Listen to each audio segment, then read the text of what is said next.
first started to notice that things weren't right and that I was feeling very anxious as I got into my teenage years.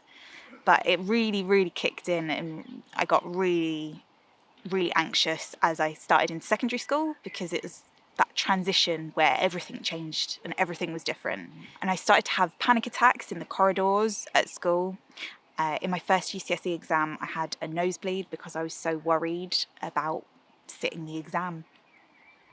I think it took me a really long time to get support for my mental health, because I was kind of ticking all of the boxes of being well, in the way that they kind of see it in school. So I was going to school every day, I was always on time, my grades were good, attendance was good. So nobody kind of picked me up as needing support, even though I was incredibly anxious.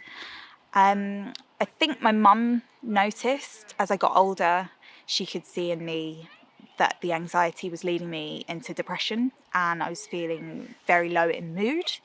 There was a time where I couldn't leave my house for several months, and my mum kind of picked up on that, and she asked me to go to the doctor with her, and I said yes, and we went along.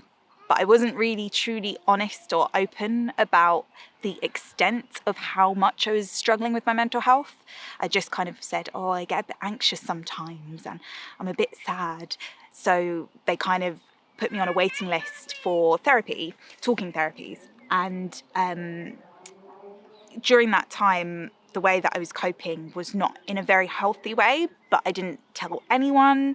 I had a lot of shame and stigma about the fact that I was self-harming. So nobody knew about that. No, I didn't tell the doctor, I didn't tell my mum. But it became necessary for me to have to do so because I needed immediate medical attention. And at the time, this was really scary, and I was worried about what people's reactions would be.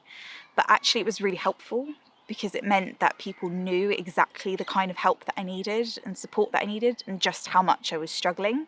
What really helped me in my recovery was talking to specialists.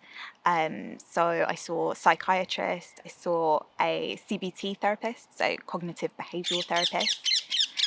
And I saw these people alongside taking antidepressant medication, which helped me to sort of get out of that first real fog of depression and anxiety. And some other things that I've kind of learned to help myself have been things like practicing mindfulness. And also, I really love doing creative things. So I love baking cakes, I love knitting, I love doing crochet. And the one thing which I never expected to help me, but really, really does, is being active.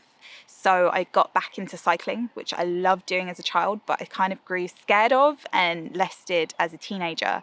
And giving me that freedom going back outside has been amazing. And also, it really does actually help to improve your mood. So like when people are like, if you exercise, you'll be happy. And I was always like, okay. But then realizing that, like, when I found the exercise that suited me, which was riding my bike, that was really helpful.